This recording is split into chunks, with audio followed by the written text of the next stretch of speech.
प्रेम से बोलो लक्ष्मी नारायण भगवान की जय, राधा कृष्ण भगवान की जय। आज पोष मास के कृष्ण पक्ष की द्वादशी तिथि है और आज सफला एकादशी के व्रत का पारण का दिन है। यानी जिन लोगों ने कल सफला एकादशी का व्रत रखा था वे आज अपना व्रत खोलेंगे। आज का दिन बड़ा ही शुभ और मंगलकारी है। एकादशी के व्रत के पारण के दिन तुलसी माता की कथा को सुनने से ही व्रत पूर्ण माना जाता है और समस्त मनोकामनाएं पूर्ण हो जाती हैं।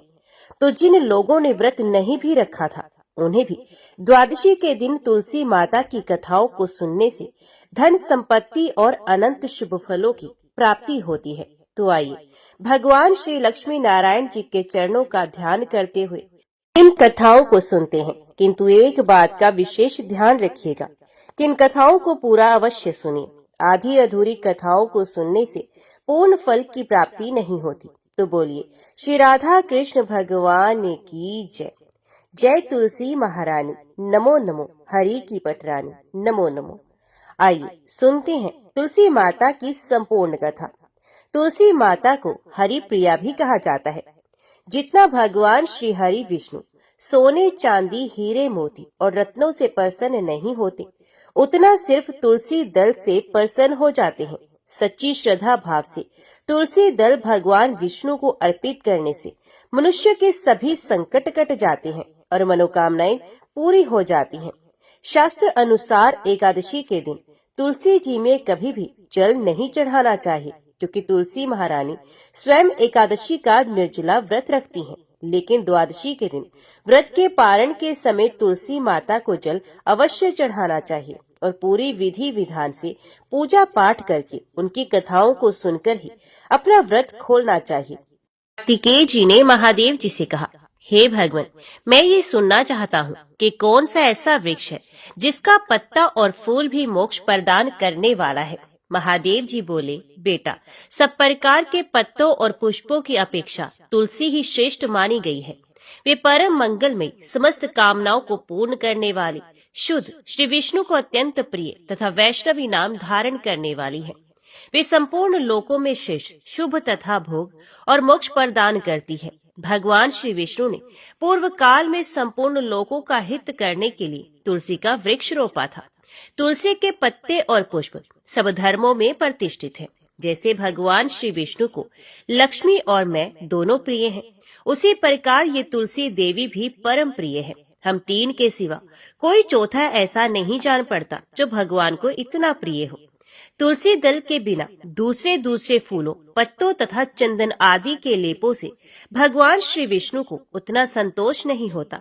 जिसने तुलसी दल के द्वारा पूर्ण श्रद्धा के साथ प्रतिदिन भगवान श्री विष्णु का पूजन किया है, उसने दान, होम, यज्ञ और व्रत आदि सब पूर्ण कर लिए। तुलसी दल से भगवान की पूजा कर लेने पर कांति, सुख, भोग सामग्री, यश, लक्ष्मी, श्रेष्ठ कुल, शील, पत्नी, पुत्र, कन्या, धन, राज्य, आरोग्य, ज्ञान, विज्ञान, वेद, वेदांत, शास्त्र, पुराण, तंत्र और संहिता सब कुछ मैं कर्त लगत समझता हूँ। जैसे पुण्य सलिला गंगा मुक्ति प्रदान करने वाली है, उसी प्रकार ये तुलसी भी कल्याण करने वाली है। हे सकन, यदि मंजरे युक्त तुलसी पत्रों के द्वारा भगवान श्री विष्णु की पूजा की जाए तो उसके पुण्य फल का वर्णन करना असंभव है। जहाँ तुलसी का वन है वहीं भगवान श्री विष्णु की समीपता है तथा वहीं ब्रह्मा और लक्ष्मी भी संपूर्ण देवताओं के साथ विराजमान रहती हैं। इसलिए अपने निकटवर्ती स्थान में तुलसी देवी को रोपकर उनकी पूजा अवश्य करनी चाहिए। तुलसी के निकट जो स्तोत्र मंत्र आदि का जप किया जाता है ये सब अनंत गुना फल देने वाला होता है। प्रेत, पिशाच, कुष्मांड, ब्रह्म राक्षस, भूत और दैत्य आदि सब तुलसी के वृक्ष से दूर भागते हैं।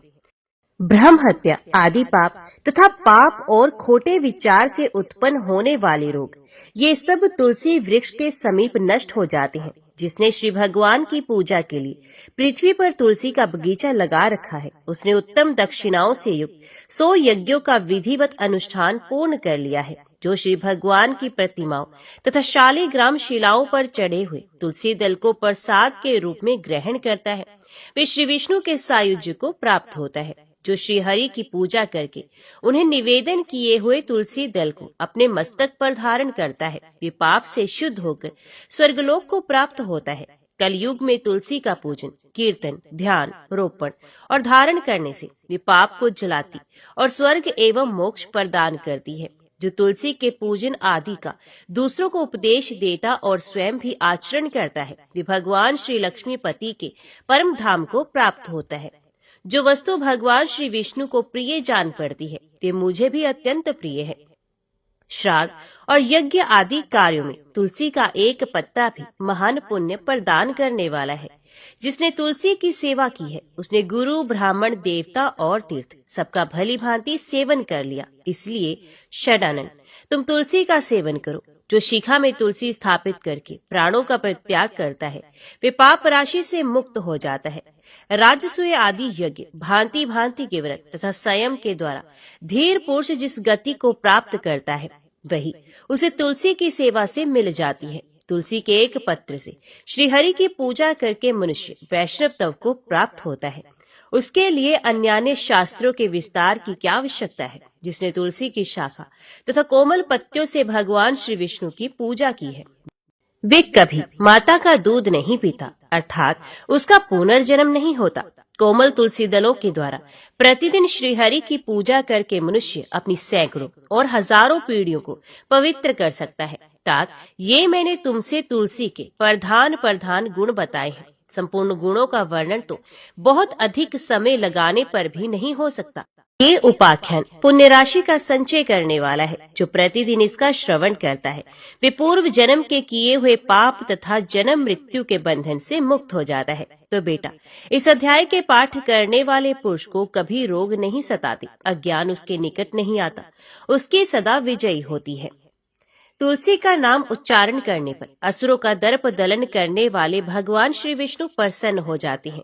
मनुष्यों के पाप नष्ट हो जाते हैं तथा उसे अक्षय पुण्य की प्राप्ति होती है। जिसके दर्शन मात्र से करोड़ों गोदान का फल होता है, उस तुलसी का पूजन और वंदन लोग क्यों ना करें। कलयुग के संसार में ये मनुष्य धन्य है, जिनके घर में शालिग्राम शिला का पूजन संपन्न करने के लिए प्रतिदिन माता तुलसी का वृक्ष भूतल पर लहलहाता रहता है।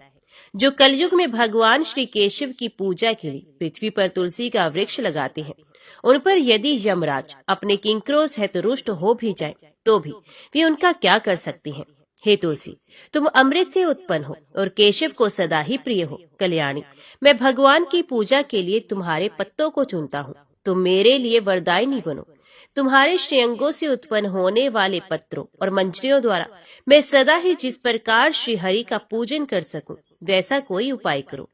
पवित्रांगी तुलसी, तुम कलिमल का नाश करने वाली हो। इस भाव के मंत्रों से जो तुलसी दलों को चुनकर उनसे भगवान वासुदेव का पूजन करता है, उसकी पूजा का करोड़ों गुना फल होता है। हे देवेश्वरी, बड़े बड़े देवता भी तुम्हारे प्रभाव का गायन करते हैं। मुनि, सिद्ध, गंधर्व, पाताल निवासी, साक्षात नागराज, शेष तथा संपूर्ण देवता भी तुम्हारे प्रभाव को नहीं जानते। केवल भगवान श्री विष्णु ही तुम्हारी महिमा को पूर्ण रूप से जानते हैं। जिस समय क्षीर समुद्र के मंथन का उद्योग प्रारंभ हुआ था, उस समय श्री विष्णु के अनंतांश से तुम्हारा प्रादुर्भाव हुआ था। पूर्व काल में श्री हरि ने तुम्हें अपने मस्तक पर धारण किया था। देवी, उस समय श्री विष्णु के शरीर का संपर्क पाकर तुम परम पवित्र हो गई थी। तुलसी, मैं तुम्हें प्रणाम करता हूँ। तुम्हारे श्रेयंग से उत्पन्न पत्रों द्वारा जिस प्रकार श्री हरि की पूजा कर सकूं, ऐसी कृपा करो जिससे मैं निर्विघ्नता पूर्वक परम गति को प्राप्त हूँ। साक्षात श्री कृष्ण ने तुम्हें गोमती तट पर लगाया और बढ़ाया था। वृंदावन में विचरते समय उन्होंने संपूर्ण जगत और गोपियों के हित के लिए तुलसी का सेवन किया। जगत प्रिया तुलसी, पूर्व काल में वशिष्ठ जी के कथन अनुसार श्री रामचंद्र जी ने भी राक्षसों का वध करने के उद्देश्य से सरयू के तट पर तुम्हें लगाया था। तुलसी देवी, मैं तुम्हें प्रणाम करता हूँ।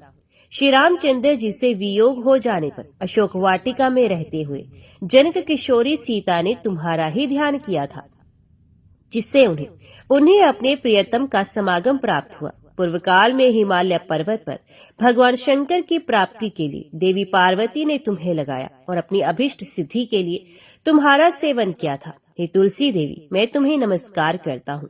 संपूर्ण देवांगनाओं और किन्नरों ने भी दुस्वप्न का नाश करने के लिए नंदन वन में तुम्हारा सेवन किया था। देवी, मैं तुम्हें प्रणाम करता हूँ।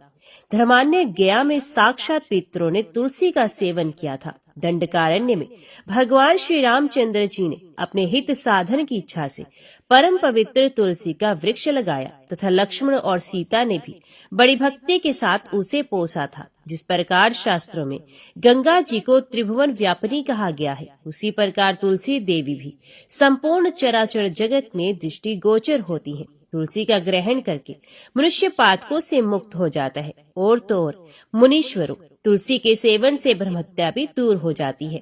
तुलसी के पत्ते से टपकता हुआ जल जो अपने सर पर धारण करता है, उसे गंगा स्नान और 10 गोदान का फल प्राप्त होता है। देवी, मुझ पर प्रसन्न हो जाओ। हे देवेश्वरी, हे हरिप्रिय, मुझ पर प्रसन्न हो जाओ। क्षीर सागर के मंथन से प्रकट हुई तुलसी देवी, मैं तुम्हें प्रणाम करता हूँ।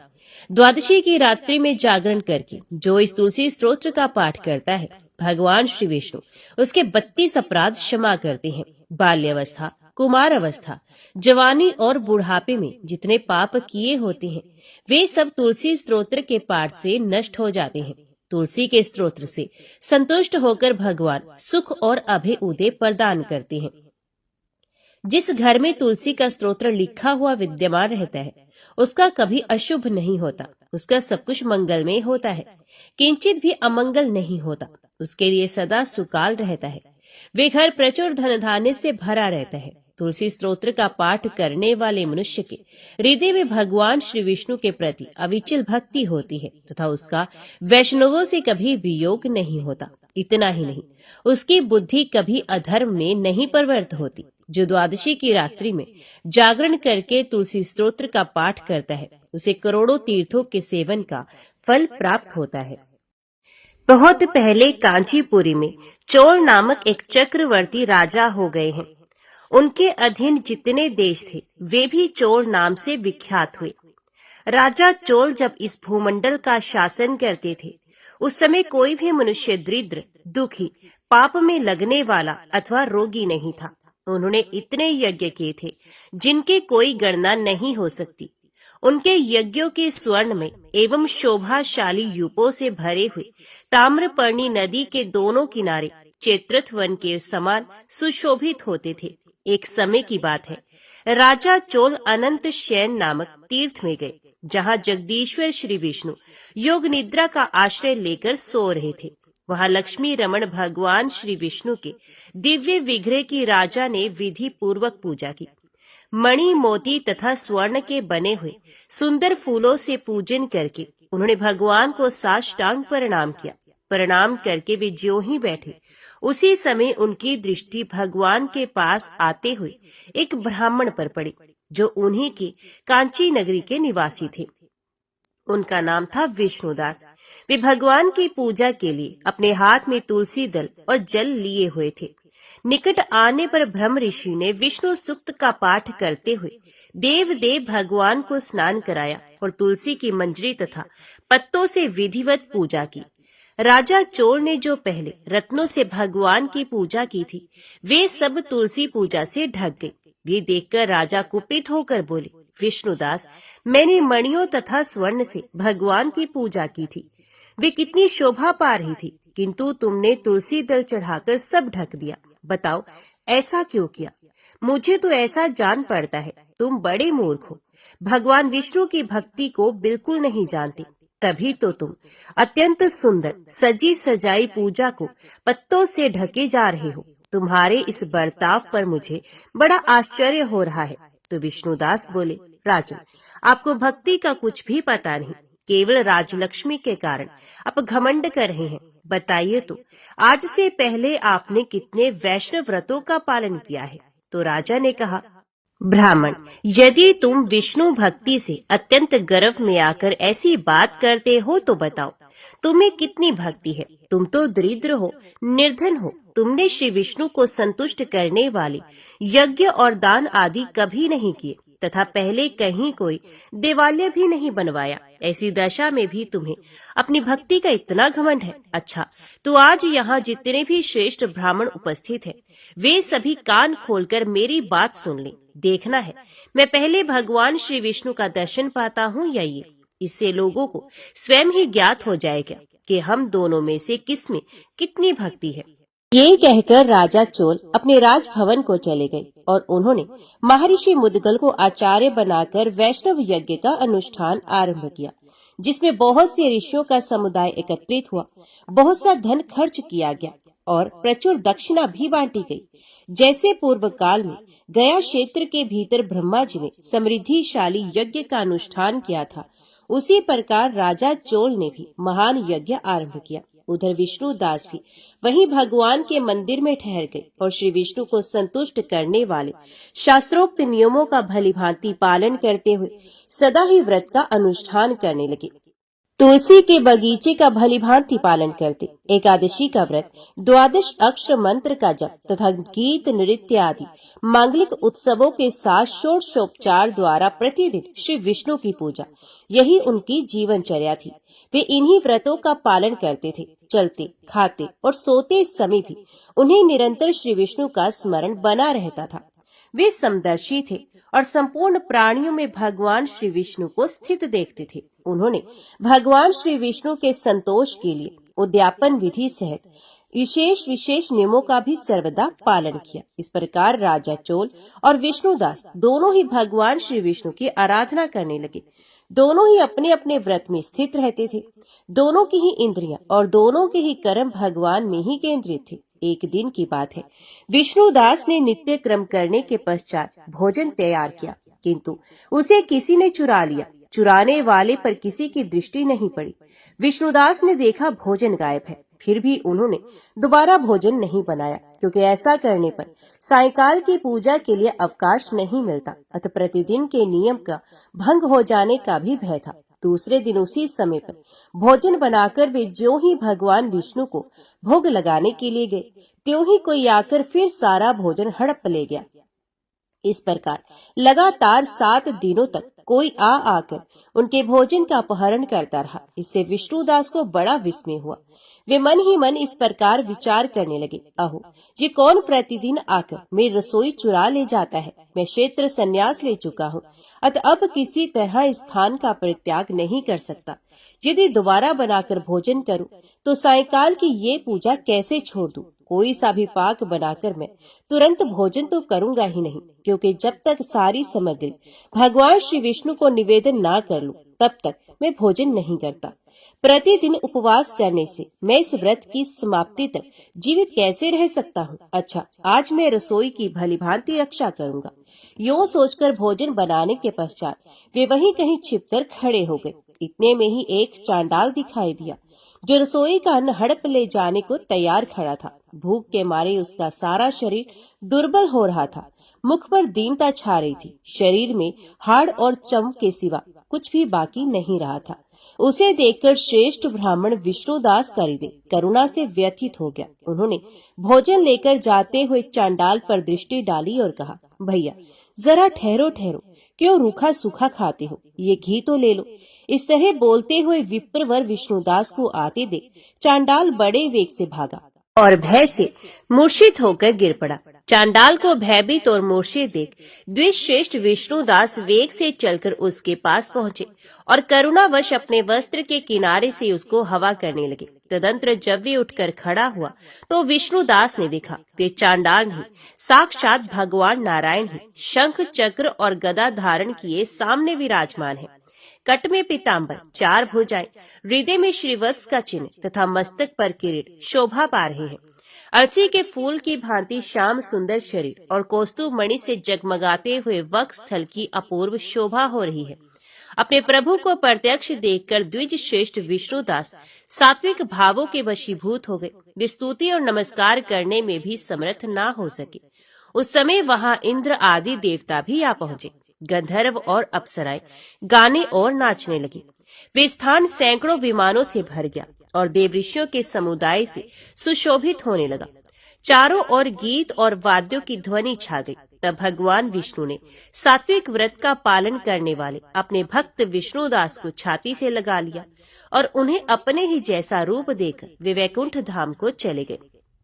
उस समय यज्ञ में दीक्षित हुए राजा चोल ने देखा विष्णुदास एक सुंदर विमान पर बैठकर भगवान विष्णु के समीप जा रहा है।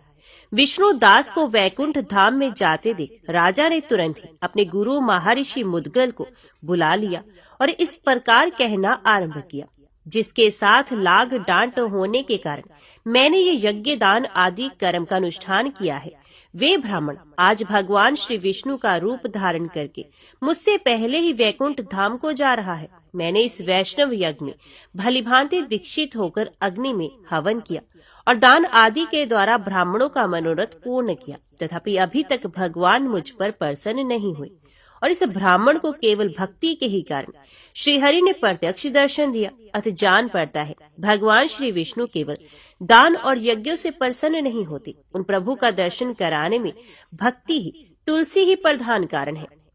यो कहकर राजा ने अपने भांजे को राज्य सिंहासन पर अभिषिक्त कर दिया।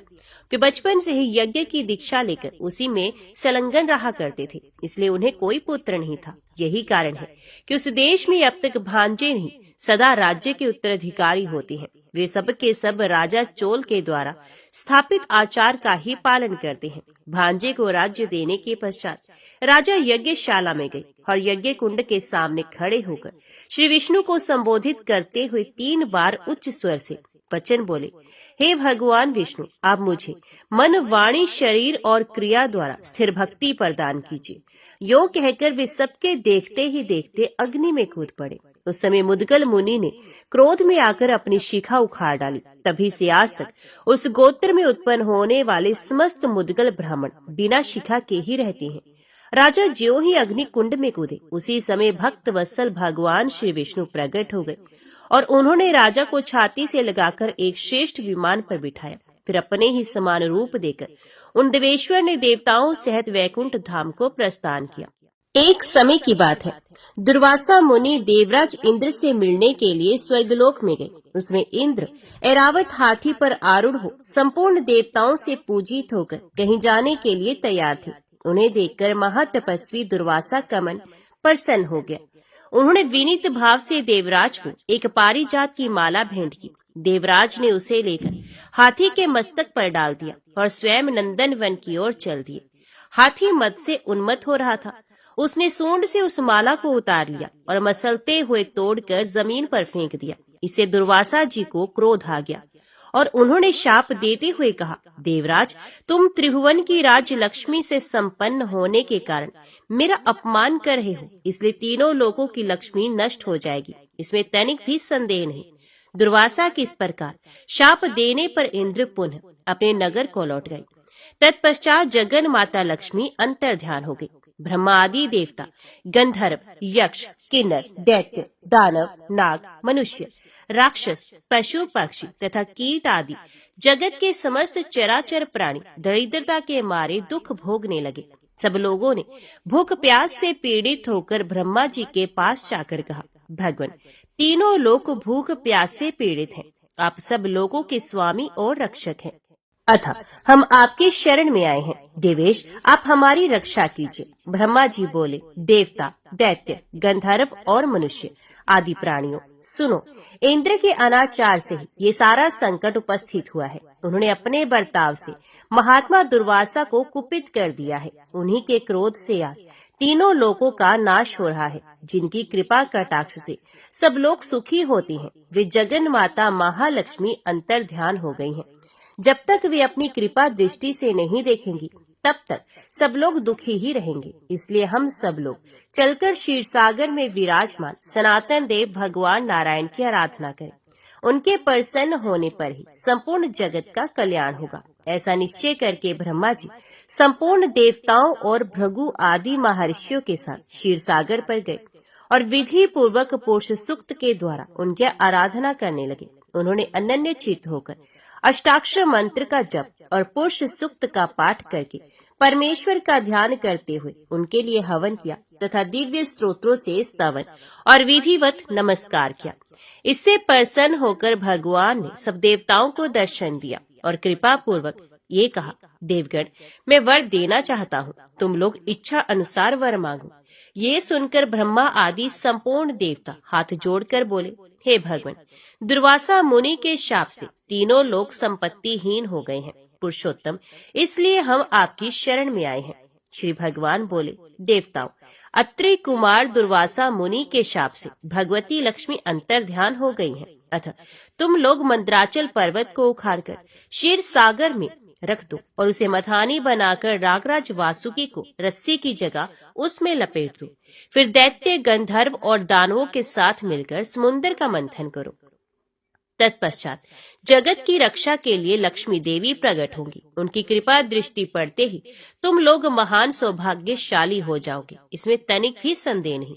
मैं ही कूर्म रूप से मंदराचल को अपनी पीठ पर धारण करूंगा तथा मैं ही संपूर्ण देवताओं में प्रवेश करके अपनी शक्ति से उन्हें बलिष्ठ बनाऊंगा। भगवान के ऐसा कहने पर ब्रह्मा आदि संपूर्ण देवता उन्हें साधुवाद देने लगे। उनकी स्तुति सुनते हुए भगवान अच्युत वहां से अंतर्ध्यान हो गए। तदंतर संपूर्ण देवता और महाबली दानव आदि ने मंदराचल पर्वत को उखाड़कर क्षीर सागर में डाल दिया। इसी समय अमित पराक्रमी भूत भावन नारायण भगवान ने कछुए के रूप में प्रकट होकर उस पर्वत को अपनी पीठ पर धारण किया तथा एक हाथ से उन सर्वव्यापी अविनाशी प्रभु ने उसके शिखर को भी पकड़ रखा था। तदंतर देवता और असुर मंदराचल पर्वत में नागराज वासुकी को लपेटकर क्षीर सागर का मंथन करने लगे। जिस समय महाबली देवता लक्ष्मी को प्रकट करने के लिए क्षीर सागर को मथने लगे, उस समय संपूर्ण महाऋषि उपवास करके मन और इंद्रियों के संयम पूर्वक क्षीर सूक्त और विष्णु सहस्त्रनाम का पाठ करने लगे। शुद्ध एकादशी तिथि को समुद्र का मंथन आरंभ हुआ। उसमें लक्ष्मी के प्रादुर्भाव की अभिलाषा रखते हुए श्रेष्ठ ब्राह्मणों और मुनिवरों ने भगवान लक्ष्मी नारायण का ध्यान और पूजन किया। उस मुहूर्त में सबसे पहले कालकूट नामक महाभयंकर विष प्रकट हुआ, जो बहुत बड़े पिंड के रूप में था। ये प्रलय कालीन अग्नि के समान अत्यंत भयंकर जान पड़ता था। उसे देखते ही संपूर्ण देवता और दानव भय से व्याकुल होकर भागने लगे। उन्हें भय से पीड़ित हो भागते देख मैंने उन सबको रोककर कहा, देवताओं, इस विषय से भय न करो। इस कालकूट नामक महान विष को मैं अभी अपना आहार बना लूंगा। मेरी बात सुनकर इंद्र आदि संपूर्ण देवता मेरे चरणों में पड़ गए और साधु साधु कहकर मेरी स्तुति करने लगे। उधर मेघ के समान काले रंग वाले उस महाभयानक विष को प्रकट हुआ देख मैंने एकाग्र चित्त से अपने हृदय से सर्व दुखारी भगवान नारायण का ध्यान किया और उनके 3 नाम रूपी महामंत्र का भक्ति पूर्वक जप करते हुए उस भयंकर विष को पी लिया। सर्वव्यापी श्री विष्णु के 3 नामों के प्रभाव से उस लोक संहारकारी विष को मैंने अनायास ही पचा लिया। अच्युत, अनंत और गोविंद, यही श्री हरि के 3 नाम हैं, जो एकाग्रचित हो। इनके आदि में प्रणव और अंत में नमः जोड़कर भक्ति पूर्वक जप करता है, उसे विष, रोग और अग्नि से होने वाली मृत्यु का महान भय प्राप्त नहीं होता। जो इस 3 नाम रूपी महामंत्र का एकाग्रता पूर्वक जप करता है, उसे काल और मृत्यु से भी भय नहीं होता। फिर दूसरों से भय होने की तो बात ही क्या। इस प्रकार मैंने 3 नामों के ही प्रभाव से विष का पान किया था। तत्पश्चात समुद्र मंथन करने पर लक्ष्मी जी की बड़ी बहन दरिद्रा प्रकट हुई। वे लाल वस्त्र पहने थी। उन्होंने देवताओं से पूछा, मेरे लिए क्या आज्ञा है? तब देवताओं ने उनसे कहा, जिनके घर में प्रतिदिन कलह होता है, वहीं हम तुम्हें रहने के लिए स्थान देते हैं। तुम अमंगल को साथ लेकर उन्हीं घरों में जा बसो, जहाँ कठोर भाषण किया जाता हो, जहाँ के रहने वाले सदा झूठ बोलते हो तथा जो मलिन अंतकरण वाले पापी संध्या के समय सोते हो, उन्हीं के घर में दुख और दरिद्रता प्रदान करती हुई तुम नित्य निवास करो। महादेवी, जो खोटी बुद्धि वाला मनुष्य पैर धोए बिना ही आचमन करता है, उस पाप परायण मानव की तुम ही सेवा करो। कलहे प्रिया दरिद्रा देवी को इस प्रकार आदेश देकर संपूर्ण देवताओं ने एकाग्रचित हो उन्हें क्षीर सागर का मंथन आरंभ किया। तब सुंदर नेत्रों वाली वारुणी देवी प्रकट हुई, जिसे नागराज अनंत ने ग्रहण किया। तदंतर समस्त शुभ लक्षणों से सुशोभित और सब प्रकार के आभूषणों से विभूषित एक स्त्री प्रकट हुई, जिसे गरुड़ ने अपनी पत्नी बनाया। इसके बाद दिव्य अप्सराएं और महातेजस्वी गंधर्व उत्पन्न हुए, जो अत्यंत रूपवान और सूर्य, चंद्रमा तथा अग्नि के समान तेजस्वी थी। तत्पश्चात ऐरावत हाथी, उच्च श्रवा घोड़ा, धन्वंतरी वैद्य, पारिजात वृक्ष और संपूर्ण कामनाओं को पूरी करने वाली सुरभि गो का प्रादुर्भाव हुआ। इन सबको देवराजेंद्र ने बड़ी प्रसन्नता के साथ ग्रहण कर लिया। इसके बाद द्वादशी को प्रातः काल सूर्योदय होने पर संपूर्ण लोकों के अधीश्वरी कल्याणमयी भगवती महालक्ष्मी प्रकट हुई। उन्हें देखकर सब देवताओं को बड़ा हर्ष हुआ। देवलोक में दुदुम्बियां बजने लगी, वनदेवियां फूलों की वृष्टि करने लगी, गंधर्वराज गाने और अप्सराएं नाचने लगी, शीतल एवं पवित्र हवा चलने लगी, सूर्य की प्रभा निर्मल हो गई, बुझी हुई अग्नियां जल उठी और संपूर्ण दिशाओं में प्रसन्नता छा गई। तदंतर क्षीरसागर से शीतल एवं अमृतमय किरणों से युक्त चंद्रमा प्रकट हुए, जो माता लक्ष्मी के भाई और सबको सुख देने वाली हैं। ये नक्षत्रों के स्वामी और संपूर्ण जगत के मामा है।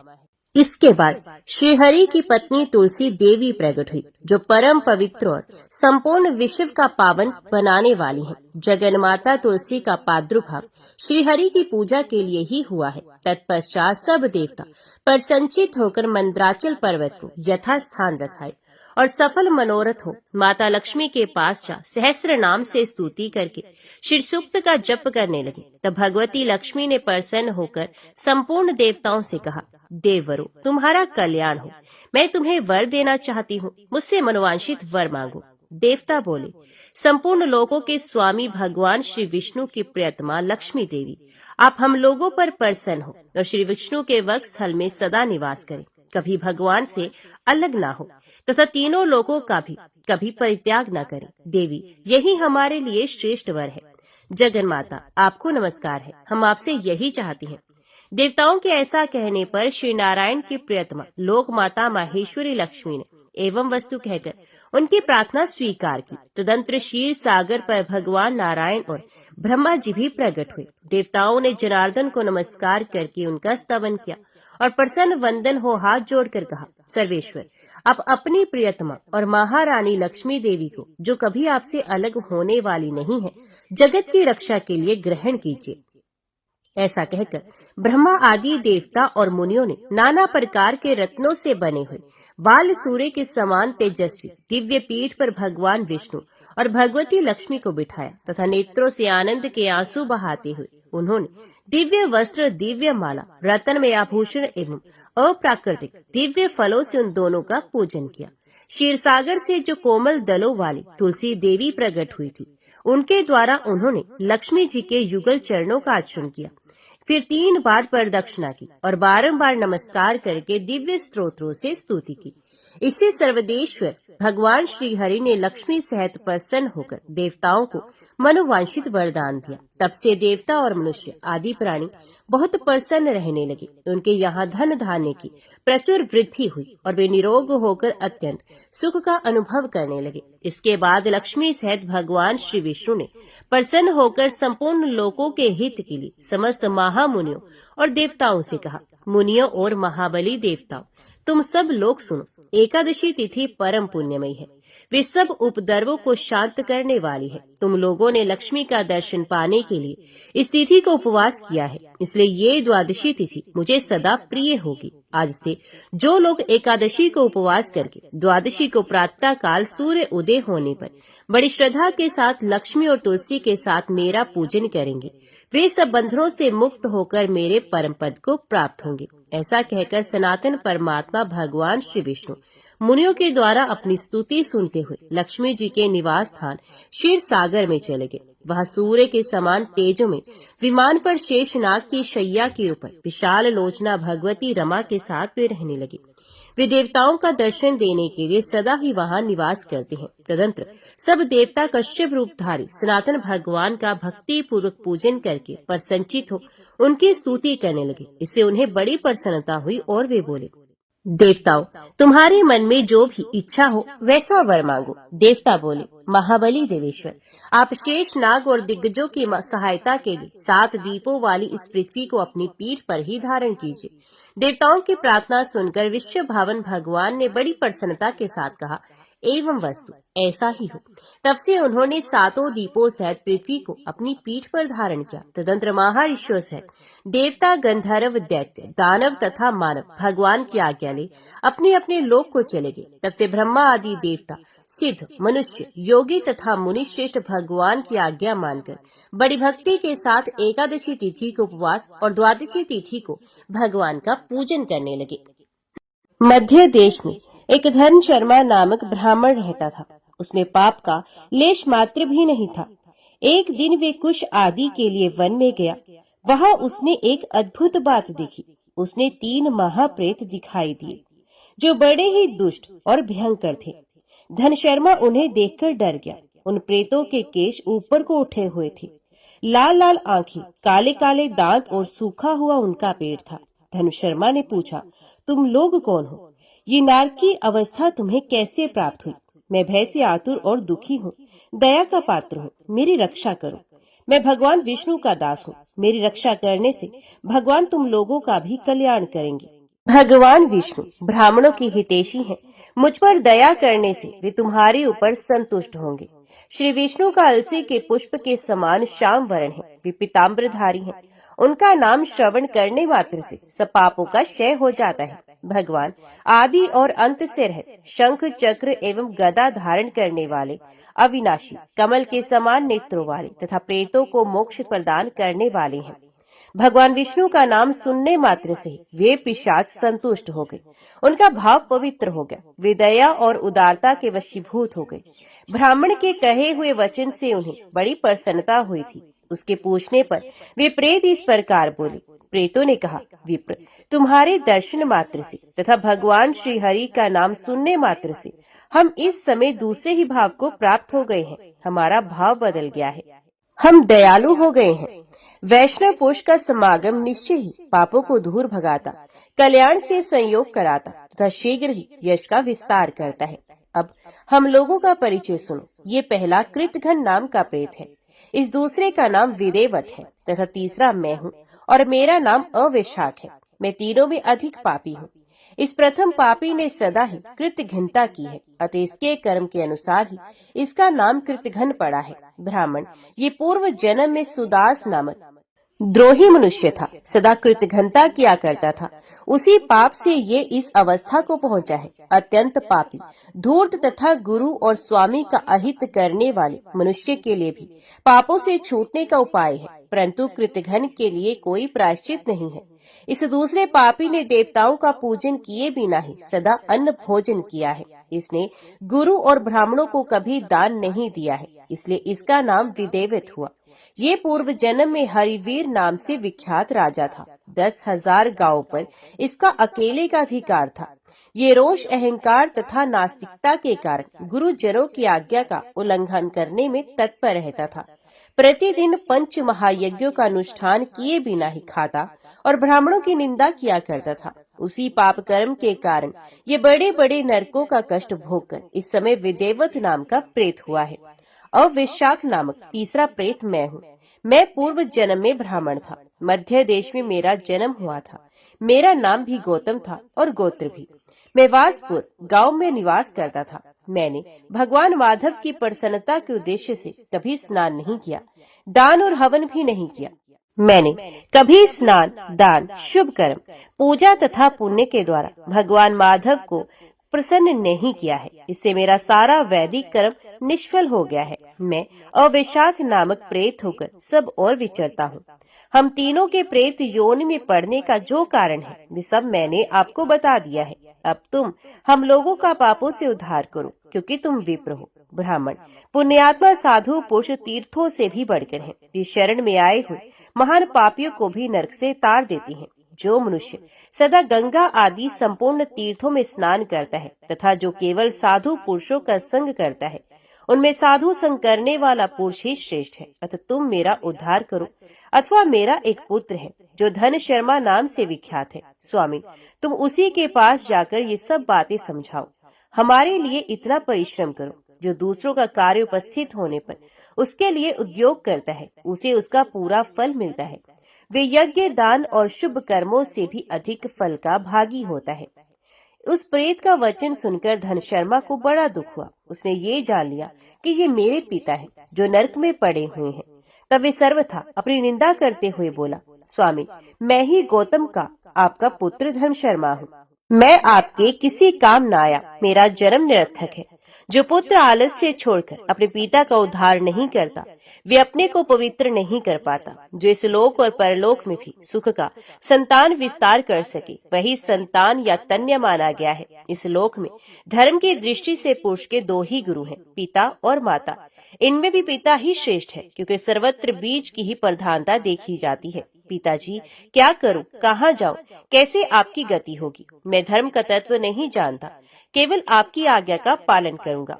तो प्रेत बोला, बेटा घर जाओ और यमुना में विधि पूर्वक स्नान करो। आज से 5वें दिन पूर्णिमा आने वाली है, जो सब प्रकार की उत्तम गति प्रदान करने वाली तथा जो देवता और पितरों के पूजन के लिए उपयुक्त है। उस दिन पितरों के निमित्त भक्ति पूर्वक तिल मिश्रित जल का घड़ा, अन्न और फल दान करना चाहिए। उस दिन जो श्राद्ध किया जाता है, वे पितरों को 1000 वर्षों तक आनंद प्रदान करने वाला होता है। जो पूर्णिमा को विधि पूर्वक स्नान करके 10 ब्राह्मणों को खीर भोजन कराता है, ये सब पापों से मुक्त हो जाता है।